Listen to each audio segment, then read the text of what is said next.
Este tema que hoy nos toca, un poco de levadura leuda toda la masa. Un poco de levadura leuda toda la masa. Listos, vamos ahí. Y vamos a la palabra de Dios en 1 Corintios, lo que leyó la hermana. ¿No sabés que un poco de levadura leuda toda la masa? Para las hermanas, las mujeres que cocinan, saben lo que es la levadura. Es un producto que se le agrega a la harina para que aumente su cantidad. Pero la levadura es considerada en el Antiguo Testamento como un símbolo de la presencia del mal, de la impureza. Y es un ejemplo ilustrativo que nos muestra Pablo, porque sabemos que la levadura se fermenta y se corrompe, si es que no es bien tratada. Pero en el Nuevo Testamento, la levadura son las falsas enseñanzas y doctrina que los fariseos enseñaban. Entonces, las falsas enseñanzas y doctrinas, cuando alguien no fue a aprender a un instituto, a una facultad, a prepararse y enseña mal, la persona que aprende de esa persona que enseñó mal, vas a enseñar peor.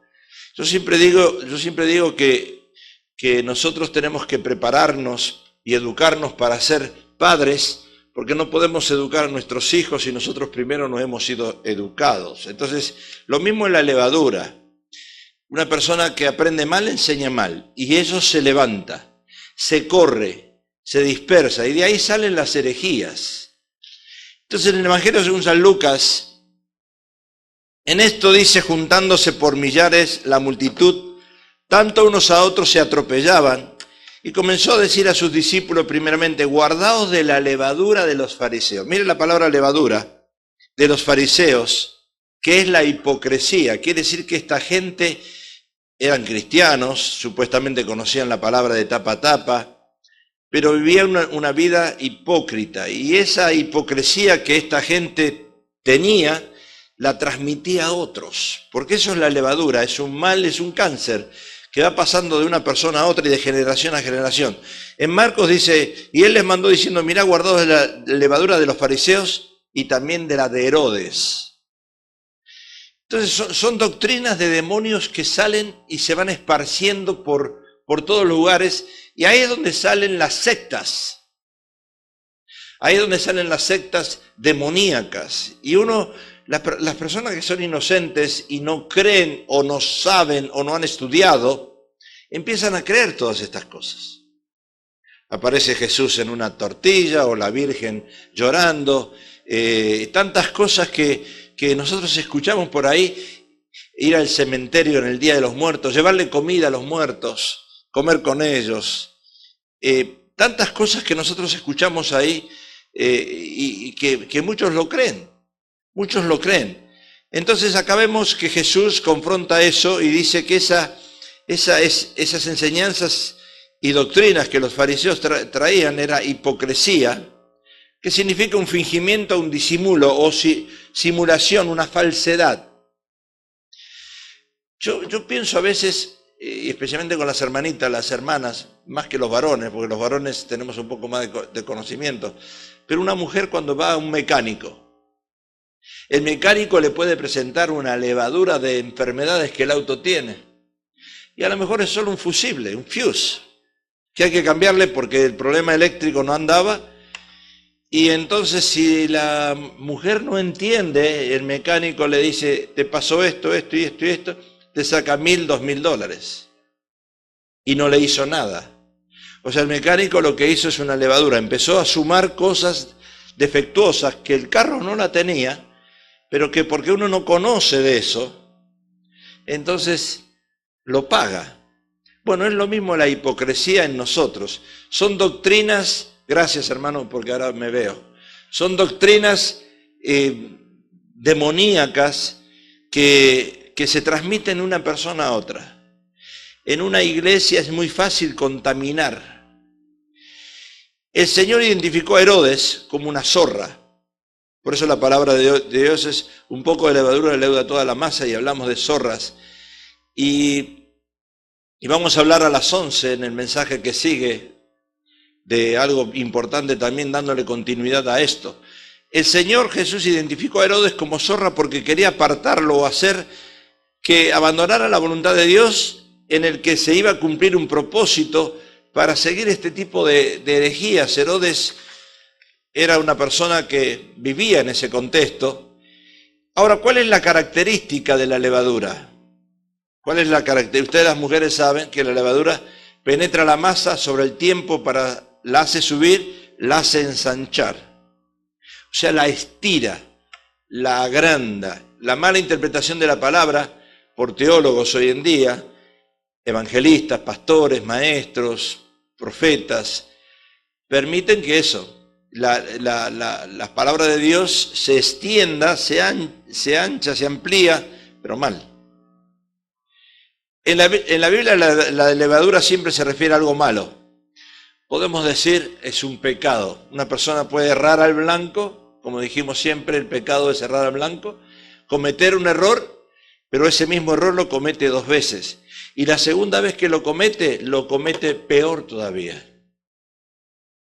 Yo estaba escuchando ahí, hablando del famoso narcotraficante, que lo van a juzgar ahora, no voy a dar el nombre, pero estaba diciendo, no está bien que me juzguen y porque no me dejan usar mi dinero. Yo estaba pensando, ¿será el dinero de él o el dinero que hizo a través de todas las cosas que hizo mal? Entonces, ese dinero fue creciendo, fue una levadura que se consiguió usando malas cosas. Entonces, nosotros los cristianos debemos constituirnos en unos expertos cazadores de zorras pequeñas que destruyen la viña, que pueden destruir una iglesia, que pueden destruir una congregación. Tenemos que ser oidores, pero no para llevar chismes. Oidores para escuchar qué piensa el hermano, qué piensa la hermana, qué está diciendo por allí. Porque es muy fácil tener células y es muy fácil que el pastor le dé a cada grupo de células o a cada maestro, le dé la enseñanza, pero cómo la transmite, qué es lo que dice. Y ese es el peligro. El profeta Ezequiel menciona que hay zorras en los desiertos, dice. Vino a mí palabra de Jehová diciendo, hijo de hombre, profetiza contra los profetas de Israel que profetizan, y di a los que profetizan de su propio corazón. Fíjese que esto es importantísimo. A veces nosotros no leemos la palabra y no le damos la importancia que tiene. Cuando uno lee, uno tiene que leer por párrafos. Antes la Biblia no se había escrito con comas, que separa un sentence, una oración de otra, pero se leía toda seguida. Pero ahora tenemos la facilidad de que está separado por comas. Y dice, hijo de hombre, profetiza contra los profetas de Israel, los profetas, los que predicaban la palabra. Y mire lo que dice, y di a los que profetizan de su propio corazón. Los que profetizan por emociones. Los que hablan pero no dicen lo que dice la palabra de Dios, sino dicen lo que ellos piensan.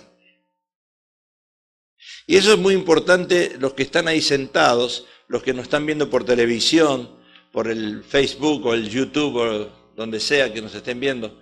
Es muy importante entender eso, porque hay personas que se paran aquí, tanto sea para dar testimonio o para predicar, que empiezan a argumentar doctrinas y hasta doctrinas de demonios, porque profetizan conforme a sus experiencias.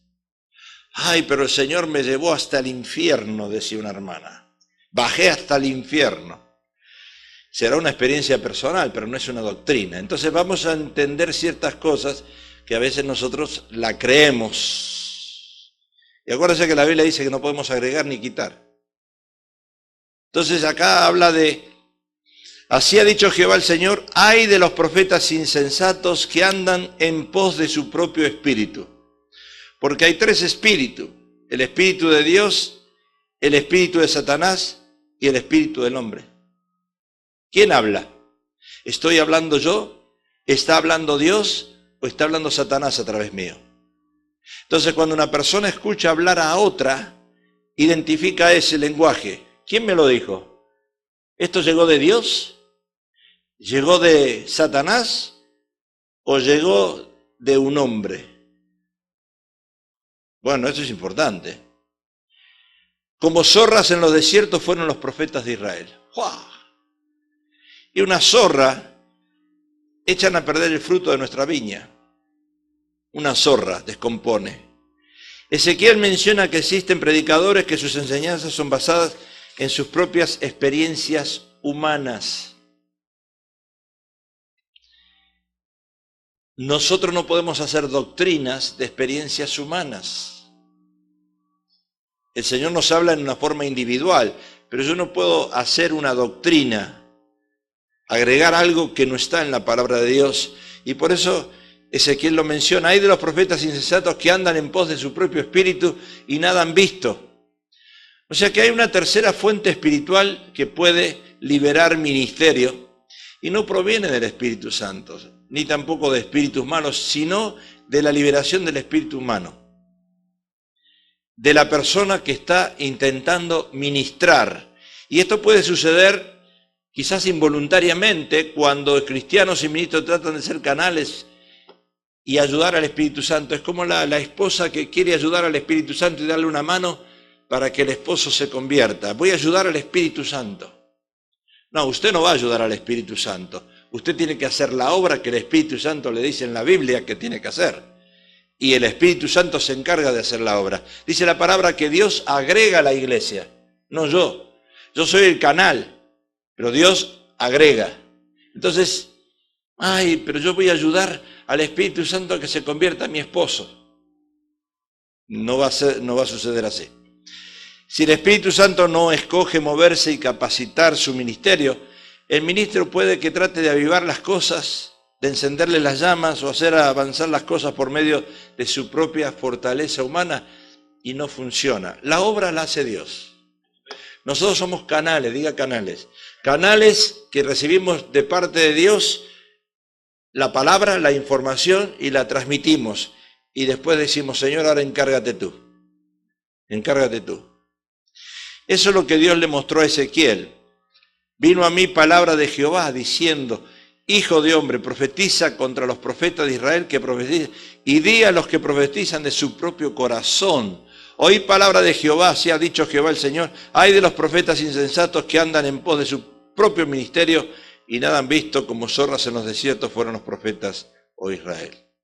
O sea que Ezequiel muestra un grupo de predicadores, un grupo de profetas, un grupo de pastores, podríamos decir, quizás necios, porque no operaban conforme al Espíritu Santo, ni por el espíritu demoníaco, sino lo hacían por la dirección del espíritu humano. Yo creo que esto debe funcionar de esta manera. Entonces, mezclamos quizás contextos políticos, agregamos la política a la religión, mezclamos la política con la religión, o mezclamos otro tipo de cosas con la religión, y entonces confundimos a la gente. Yo me acuerdo que una vez, un tiempo atrás, un supuesto profeta necio, y profetizó que dos jovencitas se iban a casar con el mismo hombre. Imagínense, en la iglesia, dos jovencitas, y él profetiza que esas dos se iban a casar con el mismo hombre. O sea que las dos estaban enamoradas del mismo hombre, y posiblemente una de ellas fue la afortunada, porque no se podía casar con las dos, ¿verdad? Entonces, ¿cómo podemos decir esas cosas? Entonces Pablo dice, un poco de levadura leuda toda la masa. Un poquito de esas cositas hace que se degenere todo. Pablo escribe esto a una iglesia muy controversial, la iglesia de Corinto. Cuando nosotros leemos un texto, cuando leemos esa parte de un poco de levadura leuda toda la masa, en 1 Corintios 5, tenemos que ir al contexto, porque un texto sin contexto es un pretexto. Entonces vamos al contexto y empezamos de la película del principio, no empecemos del final. Porque si tú entras al cine a ver una película y tú ves el fin y ves la parte final, tú dices, ¡wow! ¡Qué película buena! Terminó, qué lindo que terminó. Pero ¿cuál fue el inicio? Entonces, ¿por qué Pablo dice, no sabéis que un poco de levadura leuda toda la masa? En una iglesia tan controversial, una iglesia tan sucia, inmoral que había en aquel tiempo, que era la iglesia en Corinto. Entonces, ahí, en ese lugar, era una iglesia, hermanos, si no me estás prestando ahí atención, era una iglesia que vivía en esa jamartía, o sea, en un desorden moral y espiritual. Desorden moral y espiritual. Mire lo que dice entonces en el contexto, empezando el capítulo 5, Pablo: de cierto se oye que hay entre vosotros, ¿qué? Fornicación. Y la fornicación, y tal fornicación, cual ni aún se nombra entre los gentiles, tanto que alguno tiene la mujer de su padre. Y vosotros estáis envanecidos. ¿No debiera más bien haberos lamentado para que fuese quitado de en medio de vosotros el que cometió tal acción? Ciertamente yo, como ausente en el cuerpo, pero presente en el espíritu, ya como presente he juzgado el que tal cosa ha hecho. O sea que el apóstol Pablo, cuando habla de esa levadura, empieza desde el capítulo 5, versículo 1, en una iglesia tan controversial, a hablar una palabra dura. ¿Por qué se ha degenerado esto? ¿Por qué esa iglesia está viviendo en ese contexto de apostasía? Y Pablo trata de que la gente entienda que hay mensajeros o mensajes apóstatas que son en contra de la palabra de Dios, porque la iglesia de Corintios se estaba gloriando de que existía el pecado y se gloriaban porque la gente vivía en ese estado, en ese estilo. Entonces de ahí nace lo que es la levadura. Pablo veía una iglesia inconstante, una iglesia que no pecaban en ciertas áreas una sola vez, sino que eso se iba aumentando y se degenera. Es como en una iglesia cuando un pastor tiene 100 manzanas buenas en una caja y una es podrida. ¿Qué tiene que hacer el pastor? Sacar la podrida, porque si no se echa a perder las otras 100. Entonces cuando usted ve que un pastor llama la atención a alguien y esa persona, de acuerdo a Mateo 18, no reflexiona y no se arrepiente de esa acción, hay que despedirla de la iglesia, porque esa persona puede podrir a las demás, infectar a las demás, con algo completamente equivocado, erróneo. Entonces la iglesia de Corinto se estaba gloriando en esas cosas erróneas y eso se estaba dando a conocer ampliamente a las otras iglesias. Pablo tuvo que lidiar con esta acción fuera de los límites y con la actitud de esta iglesia a fin de evitar que otros se infectaran en una forma negativa, porque basta que una persona levante una doctrina errónea que los demás sean contaminados. ¿Cuál es la forma correcta de trabajar en una iglesia? Por ejemplo, si ustedes escuchan algo por ahí, llegar al pastor. Pastor, esta hermana o este hermano piensa así. Wow, es fácil, ¿verdad? A veces uno no lo hace. Entonces esto se llama el principio de la levadura. Alguien que comenta y dice algo, cuando de acá del púlpito se dice algo y usted no está de acuerdo, usted viene a mi oficina y me dice: pastor, yo no estoy de acuerdo con eso porque me parece que usted dijo esto y esto y esto. Y eso está bien. Pero cuando usted se levanta y contradice lo que dice el pastor en la presencia de todos, eso está mal. Entonces, ¿no sabés que un poco de levadura leuda toda la masa? Una persona que empieza a comentar cosas malas en una congregación, esas cositas malas se transmiten a todos los demás y eso se va levantando y se produce divisiones. Pablo dice: de cierto se oye que en esa iglesia de Corintios, que hay entre vosotros fornicación. Y tal fornicación, cual ni aún se nombra entre los gentiles, tanto, fíjese a dónde ha llegado al extremo que ha llegado, que tanto que alguno tiene la mujer de su padre. Ahora, cuando hablamos de fornicación, porque eso es lo que nosotros tenemos que entender muchas veces y definir las palabras. Cuando hablamos de fornicación, este es el término griego de pornía, la cual era el término general para un libertinaje sexual. Cuando hablamos de fornicación estamos hablando de libertinaje sexual. Entonces aquí el pastor predica y dice, ustedes sexualmente pueden practicar cualquier cosa, hay un libertinaje sexual en la congregación. La iglesia puede hacer cualquier cosa. Y eso se llama pornía. Y de ahí viene la palabra pornografía, de esa palabra griega pornía, y viene de fornicación, deriva. O sea que los corintios griegos eran conocidos por una promiscuidad sexual. Tenían sexo con cualquiera. Tenían relación sexual, padres con hijos, hijos con esto, el otro con tío. Todo. O sea, era un degeneramiento total que había en esa iglesia. Y Pablo se enfrenta con esa realidad. Y aún otros paganos, los de afuera decían, ¿cómo pueden permitir que en esa iglesia exista tal cosa? Y eso pasa mucho en la realidad, porque el paganismo o los que no son cristianos, los que están fuera de la iglesia, dice, ¿para qué voy a aceptar a Cristo y convertirme al cristianismo si mira cómo viven los cristianos en una forma degenerada? Viven en el pecado. ¿Para qué me voy a hacer cristiano? En el Antiguo Testamento hay una distinción entre los términos adulterio y fornicación.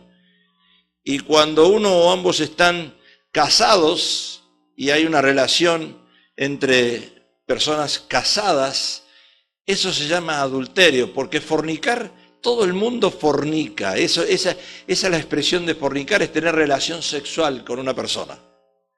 Pero adulterio específicamente es este hombre está casado y esta mujer está casada y estuvieron casados, tuvieron relación entre ellos, cometieron adulterio, pero sigue siendo fornicación. Entonces tenemos que identificar bien y entender bien ese contexto, porque a veces a mí me dicen, ay, pero mi marido anduvo en adulterio y resulta que el marido estaba con una mujer que no era casada. Eso no es adulterio. Estaba fornicando. Adulterios son matrimonios casados que tienen interacción sexual. Eso es adulterio. Lo demás es fornicación. Entonces el marido estaba fornicando, no estaba adulterando. Entonces Pablo encuentra ese contexto en la iglesia y dice, tal fornicación cual ni se nombra entre el pueblo gentil. Quiere decir que en el pueblo gentil ni eso hacían. Pero los cristianos sí lo practicaban.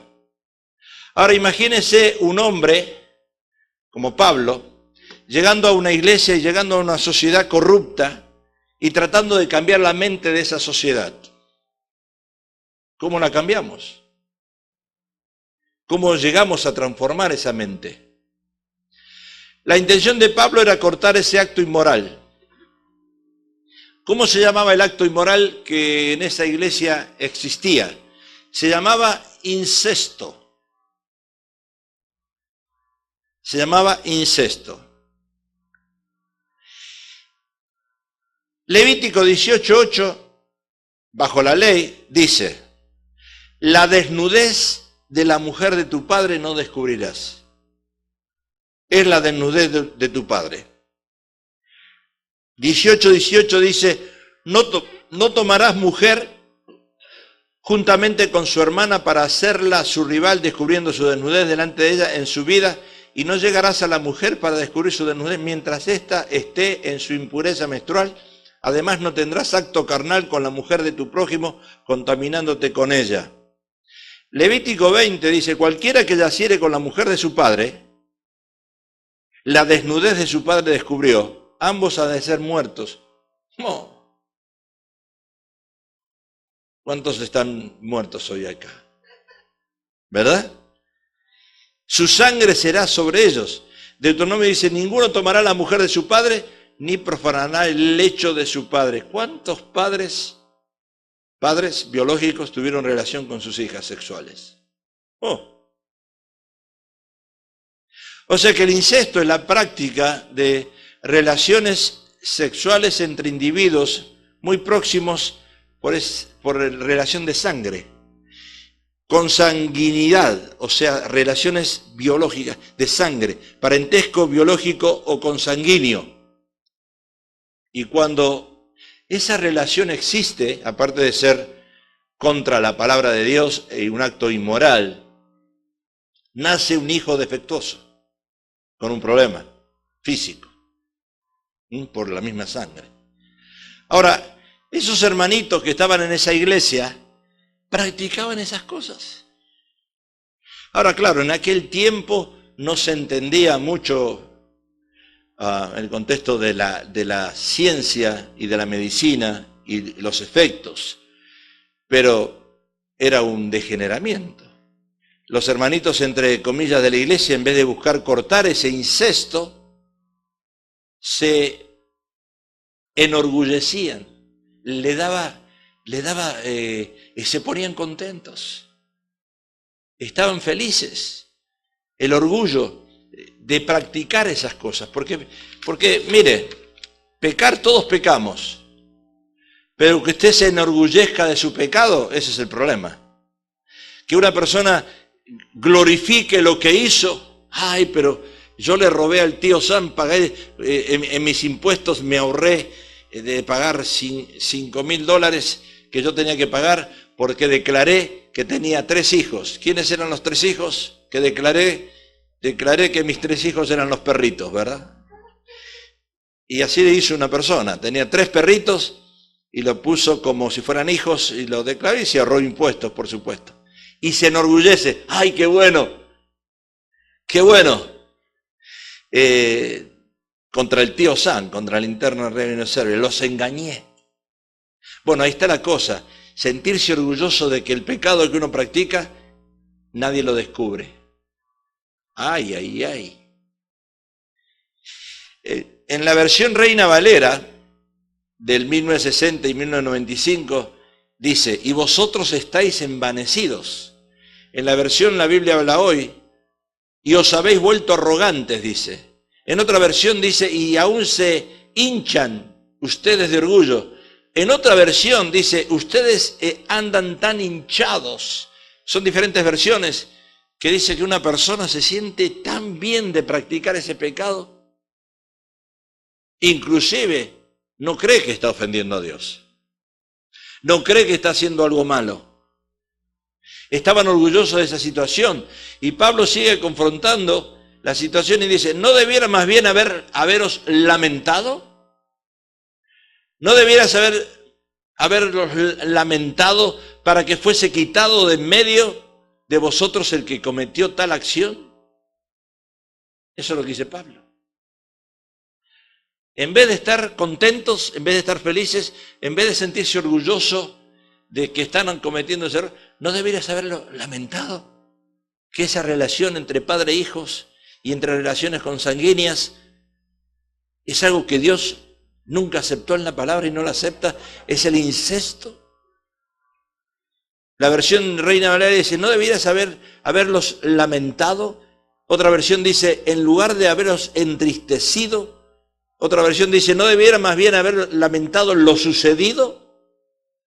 Otra versión dice, deberían llenarse de tristeza. Otra versión dice, y no han hecho más bien duelo. O sea que hay versiones que hablan en diferentes maneras, pero que están diciendo lo mismo. Y Pablo dice, ¿lamentarse para qué? Para que esa manzana podrida en una caja de 100 sea removida. Pastor, en majestad necesita ser removido el hermano o la hermana. No mire a nadie, ¿verdad? ¡Pum! Vamos a quitar la manzana podrida, porque una manzana podrida pudre a los demás. Dice, fuese quitado, dice Pablo, de en medio de vosotros el que cometió tal acción. Fuera expulsado. Porque escuche una cosa, cuando usted lee Mateo 18 en la Biblia, y hay problemas entre 2 personas, y esas 2 personas pueden ser esposo y esposa, matrimonio, Y puede ser alguien en la iglesia, dos hermanos o dos hermanitas, o un hermano y una hermanita. Y no solucionan el problema de Mateo 18 entre ellos. Y van a un tercero a buscar ayuda. Y tampoco solucionan el problema. Ahora dice la palabra, el pastor transmite eso y dice, el hermano fulano y mengano, tenlo por gentil y publicano, no es cristiano. Y hay casos que hay que expulsarlo de la iglesia. A mí me tocó acá en esta iglesia hacer una orden de restricción acá en la policía y expulsar a un hermano de este lugar con orden de restricción. Porque yo tengo autoridad legítima en esta jurisdicción donde está la iglesia, es mi responsabilidad y tuve que ir a hacer la denuncia. Ese hermano había salido de la cárcel y estaba contaminando la iglesia. Orden de restricción. O sea que el propósito de evitar que esa levadura creciera era llevar a la iglesia a una triple disciplina. Primero, una limpieza en la iglesia local. Corintio debía ser limpia. La restauración de su imagen en la comunidad.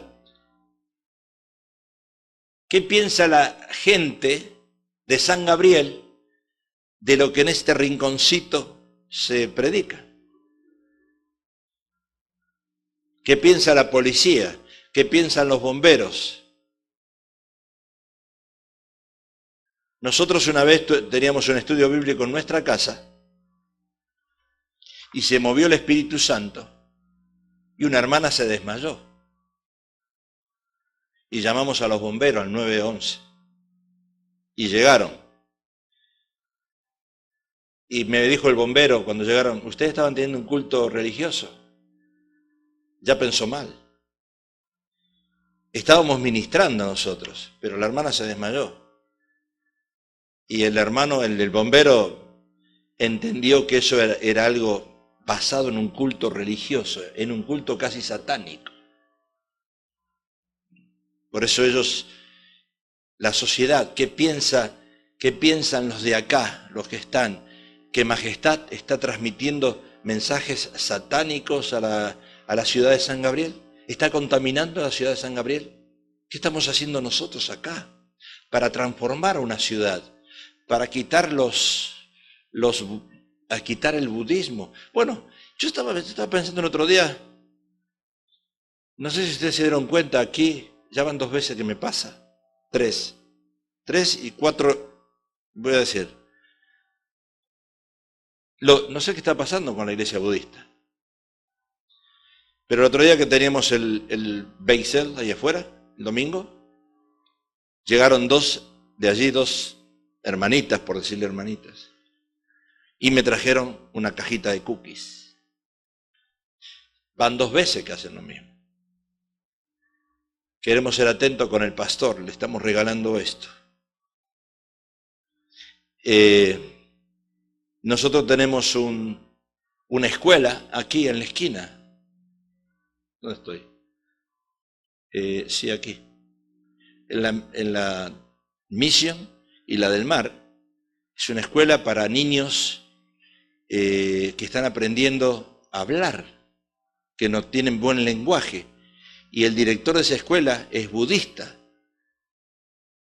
Y nosotros le estamos rentando a esa escuela el parking.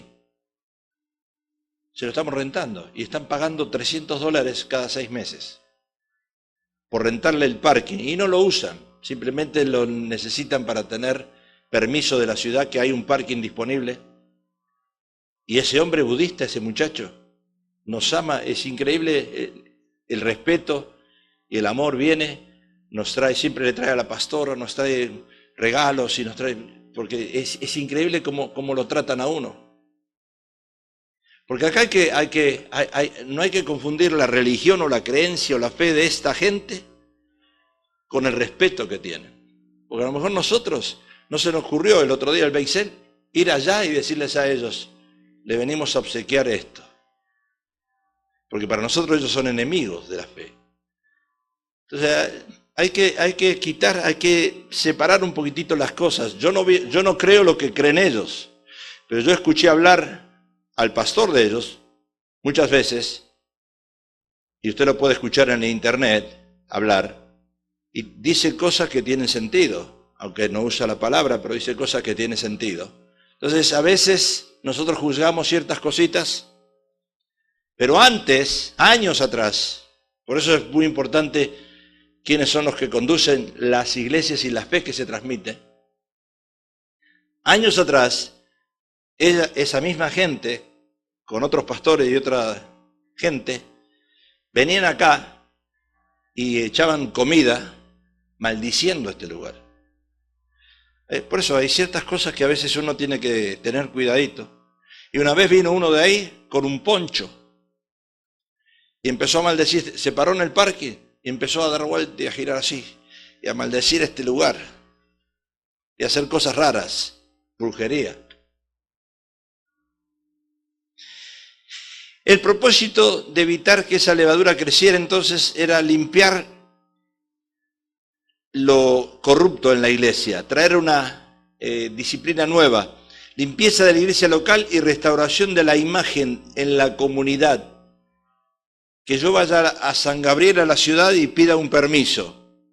Y me den un permiso para que yo pueda llevar algo acá en el estacionamiento. Porque cuando yo llevo acá y pongo música y tenemos una actividad en el estacionamiento, hay gente que está pasando por aquí. ¿Y qué es lo que estamos haciendo nosotros? ¿Se imagina hacer una orgía allá afuera? No sería nada raro hoy en día, ¿no? En segundo lugar, reforma y redención de los creyentes erráticos. Cambiarle la mente a la gente. Y hoy en día cambiarle la mente a la gente no es fácil. Y en tercer lugar, otros creyentes, al ver la disciplina de Dios, son motivados entonces a no pecar. Porque el transmitir algo de acá yo a ustedes y ustedes escuchar, yo lo que estoy tratando es que ustedes dejen de hacer malas prácticas. Eso es la jamartía. De que ustedes eviten de cometer un error por 2 veces. Esa es mi intención aquí, ¿no?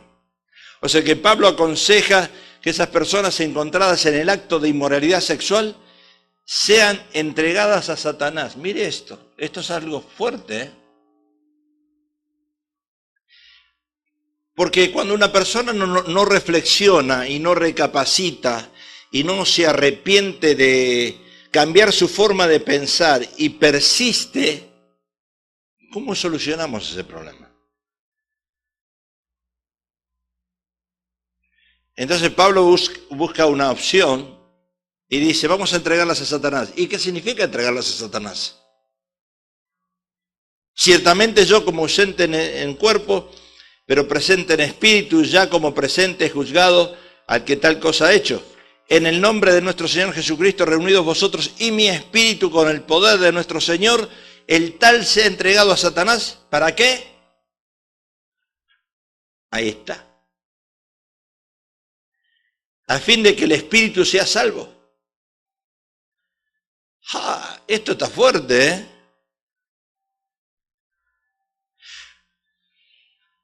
Acá yo podría decir muchas cosas. Entregar a Satanás podría ser denunciar a una persona que la metan preso y que esté 3 años o 4, 5 o 6 en la cárcel. Y pensar que cuando sale de la cárcel salga transformado. ¿Podría ser eso? ¿Sale transformado una persona que entra a la cárcel? ¿Sale diferente, sale mejor o sale peor? O sea que esto se llama metáfora, que en este párrafo es una metáfora o es un simbolismo judicial que Pablo está diciendo. Basado en la ley. Lo voy a entregar a Satanás para que esa persona escarmiente. Ahora, una hermana vino acá y me dice, pastor, mi esposo pecó, cayó en adulterio y lo eché de la casa. Se fue por 9 meses. Y le digo, ¿usted cree que echando a su esposo de la casa él va a cambiar?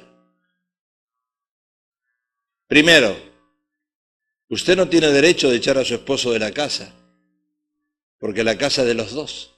Usted no es la dueña. Porque a veces hacemos cosas ilegales. Hacemos cosas ilegales y pagamos las consecuencias. Primero, usted no tiene el derecho de echar a su esposo de la casa. Segundo, ¿usted cree que echando a su esposo de la casa él va a cambiar? Va a ser peor.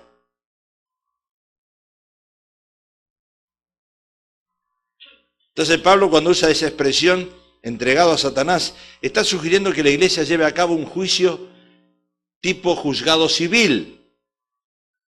Y esos juicios eran comunes y muchas personas eran expulsadas de las sinagogas. Ahora, Jesús le dijo a Pedro, sal de mí, Satanás. Porque Pedro quería que Jesús no vaya a la cruz. Y Jesús lo expulsa y lo echa.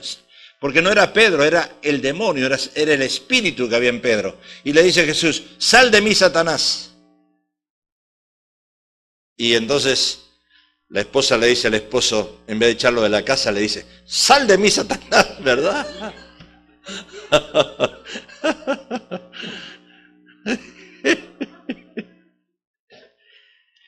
Y vuelve como el ángel Gabriel, porque si no, no te recibo.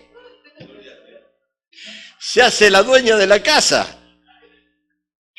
Y eso es completamente ilegal.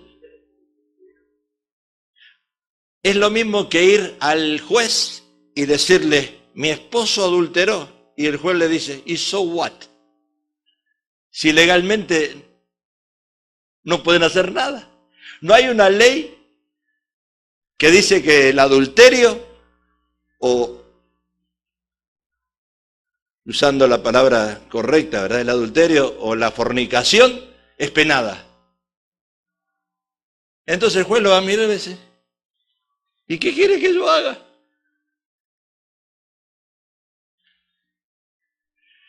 Entregar a Satanás se refiere a alguien que es entregado a las autoridades para un castigo apropiado. Que muera la carne. A veces morir a la carne cuesta. Cuesta cuando el hombre está en coma, listo para expirar, y viene el pastor y le dice, ¿aceptas a Jesús? ¿Te arrepientes de lo que hiciste? Sí, me arrepiento, pero ya se muere. O sea que a veces puede llevar una eternidad morir a la carne. Entonces la carne se refiere al estilo de vida rebelde y sensual de la humanidad, de la naturaleza de Adán, una naturaleza pecaminosa, caída. Y Satanás es el instrumento de Dios para los propósitos redentores de Dios. ¿Se acuerdan lo que pasó con Job?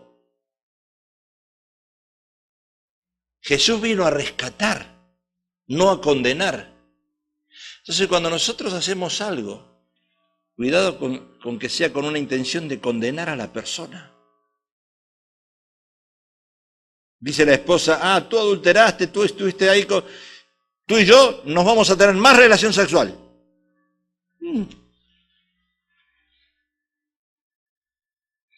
Claro, es doloroso escuchar esa información, pero ¿usted cree que cerrándole la puerta en esa área, usted va a recuperar a su marido?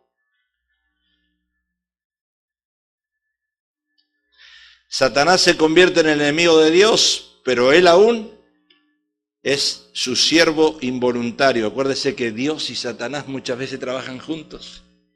Lo voy a entregar para que, a ver qué hace. Úsalo, Job, dale. No le toques la vida, porque yo soy el que da la vida. Pero zarandéalo. A ver si realmente te ama. Y cuando Dios te pone en las manos del diablo, dice David, prefiero caer en las manos de Dios y no en las de los diablos de los hombres. O sea que la función de Satanás en el versículo 5 resulta últimamente en la salvación del miembro de la iglesia. Hay que llamar la atención y exhortar y traer una conducta buena a las personas con el contexto de restaurar.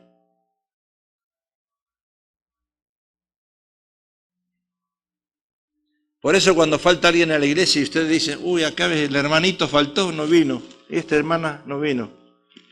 Hermano, ¿qué te está pasando? Y sí, pero mira, acá... Pero recuerda, hay una cosa. Piensa dos cosas. Estás actuando en la carne. Y lo que es de la carne, carne es. Y la carne no te va a ayudar hasta que mueras a ella. Y hay un lugar en la iglesia que es el tuyo. Y se lo dejaste al diablo. Y ahí andas tú con el diablo y la carne.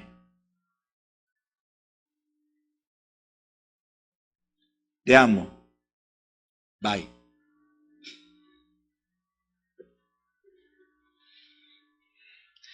Pablo buscaba en la iglesia que la iglesia sea, ahí está, dame un pasitito ahí, que la iglesia sea limpia de la vieja, ¿qué? Levadura, de lo que estamos hablando. Limpiaos pues de la vieja levadura para que seáis, ¿qué? Nueva masa, sin levadura, porque nuestra Pascua que es en Cristo ya fue sacrificada por vosotros. Así que celebremos la fiesta no con la vieja levadura, esa que levanta, germina mal, ni con la levadura de malicia y de maldad, sino con panes sin levadura de sinceridad y de verdad. O sea, que Pablo mencionaba que había una iglesia que necesitaba ser revestida, cambiada. Cambiar la forma de pensar. Eso es lo que tú tienes que pedir. Señor, cambia mi forma de pensar. Pablo dice, celebremos la fiesta no con la vieja levadura, ni con la levadura de malicia, ni con la levadura de maldad, sino con panes sin levaduras de sinceridad. Algo que no aumente, pero que mostremos sinceridad, que mostremos que somos seres humanos normales, sinceros. O sea que es menester no contagiarse de la levadura mala y dejar las malas amistades que traen influencias malas en la vida de uno. Acuérdese que dos que duermen en un mismo colchón se vuelven de la misma opinión. Así que cuando la esposa viene y me dice a mí, pastor, mi esposo, ¿y tú qué hiciste? Yo también hice Porque si usted firma los taxes y la esposa que joint account firma los taxes, los dos son culpables. Así que si usted viene a enterrar a su esposo, se está enterrando usted misma. Gálatas dice, y vosotros corrías bien. ¿Quién os estorbó para no obedecer a la verdad? Esta persuasión no procede de aquel que os llama. Y ahí viene, un poco de levadura leuda toda la masa. Ibas bien, pero te torciste. Ibas bien, pero fuiste influenciado por el amiguito. Ay, te dijo el amiguito, ¿qué te pasa? Es que tú no sabes. Llego a mi casa y mi esposa, en vez de decirme que me ama, me tira con los platos, me tira con todo. Bueno, ¿sabes una cosa? ¿Por qué no te vienes a tomar una copita conmigo? Vamos a tomarnos una copa sola. Bueno, te acepto una copita. Te acepto ir a las carreras de caballo. Te acepto ir a jugar a Las Vegas. Te acepto ir a esos lugares de nudistas donde las mujeres están, hoy como dice Pablo que las hermanitas de 60 años tienen que estar con viudas, tienen que estar en negro y enseñarles a las más jóvenes, dice. Pero hoy las de 60 años están en el caño, en el poste, ahí ¿cómo se llama? En el tubo. Bailando las mujeres de 60 años. Ya no andan más enseñando, sino andan en el tubo. ¿Qué hizo usted, mi hermana, ayer? Y estuve en el tubo. ¿Qué edad tiene? 60 años. 65, 70. El otro día se casó una mujer de 82 con uno de 25. Y lo amo, dice, lo amo. 82 años. ¿Dónde están las viudas de 60? ¿Desaparecieron de las iglesias? Están en el tubo. Dice, vosotros corrías bien. Es que la hermanita me dijo, para bailar para la salsa, dice, adelgaza la salsa. No la salsa que uno come, sino la salsa, bailando la salsa, ¿verdad? El zumba. Ay, pero el zumba. Vamos zumba y vamos a adelgazar con el zumba. Dice, corrías bien. Pero ¿qué pasó? Que cambiaste ahora. Y ahí las tenemos a las mujeres atrás. Si usted, la pastora, las invita al zumba, se llena la iglesia. En otras palabras, al comenzar tu vida cristiana estabas haciendo las cosas bien. Pero ahora, ¿qué pasó? ¿Quién te llenó el oído? Ay, pastor, mi esposo esto. Dime, hermanita, ¿alguien te está susurrando en el oído diferente? Porque cuando ya te molesta es porque hay otro que no te está molestando tanto. Bueno, pastor, que usted sabe, dice, estamos, solamente es mi consejero espiritual.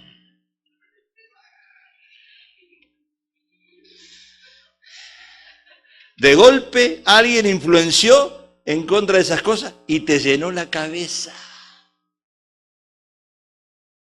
Y dejaste de venir a la iglesia. Y te fuiste a otra iglesia donde se permite lo que tú tienes en tu cabeza. Y Pablo dice, ¿quién te estorbó para no obedecer la verdad? Y notemos tres cosas, y me quedan 7 minutos para terminar, 3 cosas en el uso de la levadura que Pablo habla. Primero, ejerce una influencia poderosa y móvil. Vosotros corrías bien. Segundo lugar, entorpece a los hombres a obedecer la verdad. Es un obstáculo. ¿Quién nos estorbó? ¿Quién se metió? Yo siempre le digo a los matrimonios, cuando se pelean, porque siempre se pelean, ¿verdad? Siempre nos peleamos. Pero, ¿quién se metió en el medio? Volvamos atrás. Volvamos al Edén, cuando se llevaban bien. Empecemos a caminar desde el Edén. Caminemos. ¡Pum! Acá fue. ¿Qué se metió en el medio? El hermanito o la hermanita fulana. ¿Qué se metió en el medio? Quise probar drogas, el alcohol. ¿Qué se metió en el medio? La tentación. ¿Qué se metió en el medio? Me mudé a una casa lejos de la iglesia y no llego a la iglesia. ¿Qué se metió en el medio? ¿Qué fue lo que se metió en el medio en este momento? Que ahora nos peleamos tanto. Volvamos al Edén.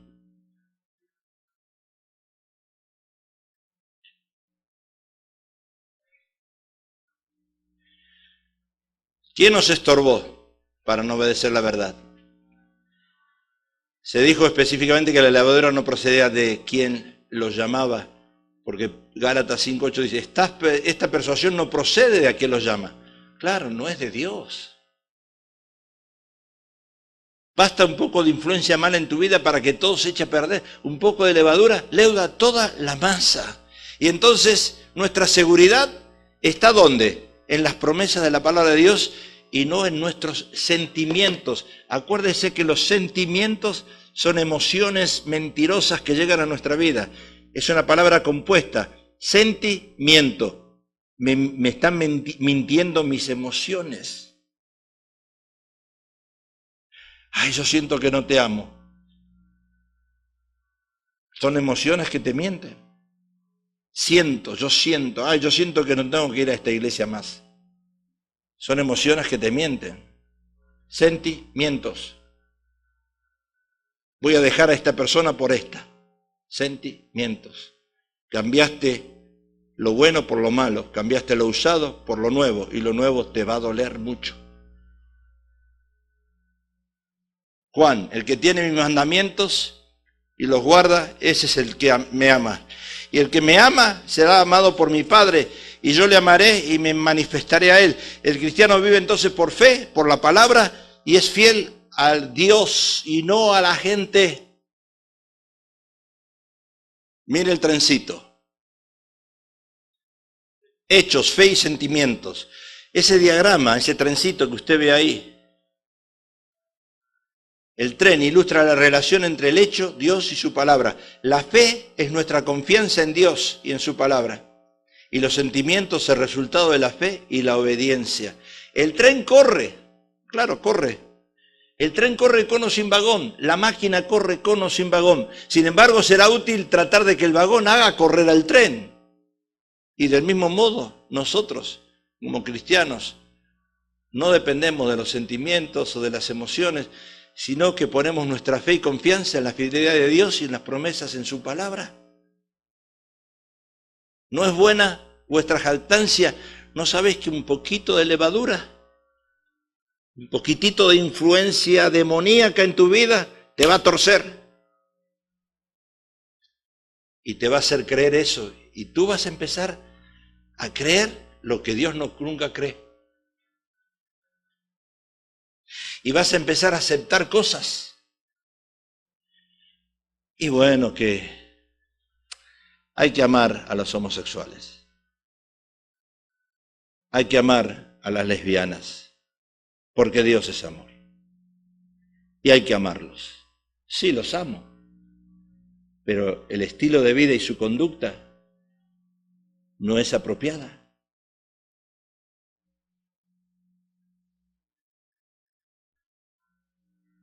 Entonces hay que tener mucho cuidado en lo que estoy diciendo. Acuérdense, el tal se ha echado a Satanás. Porque si yo tengo en mi casa mi hijo o mi hija que vive en esa condición y yo no lo echo a Satanás y no hago algo y lo apapacho y le permito que viva en esa condición, me hago cómplice. Si quieres vivir así, en ese estilo de vida, pero no va a ser en mi casa. Mi casa es un lugar santo. Yo te amo porque eres mi hijo, porque eres mi hija. Siempre te voy a amar. Pero viviendo en ese estilo de vida, no va a ser en mi casa. Usted lo está echando, lo está poniendo en las manos del diablo. Y le dice, Señor, encárgate. Pero yo no quiero ser cómplice de esa persona. Señor, te damos gracias